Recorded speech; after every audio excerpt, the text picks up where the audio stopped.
তাজু ভাই সাংবাদিক না, তবে তাজু ভাই মানুষের কথাগুলো তুলে ধরতেছে বিশ্ববাসীর কাছে। যেখানে সাংবাদিকদের নিউজ করার কথা ছিল, তাজু ভাইয়ের কথার কোনো মাধুর্য নেই, কথার কোনো উচ্চারণ ঠিক নেই।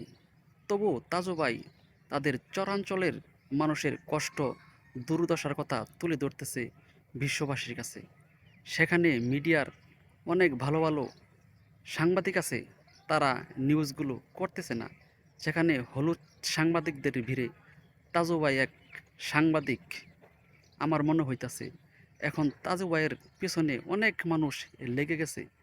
তাজু ভাই ভাইরাল হয়েছে, তাজু ভাইয়ের পিছে যদি একটা ভিডিও করা যায়, আমিও ভাইরাল হব, আমিও কিছু টাকা ইনকাম করব, এই আশা।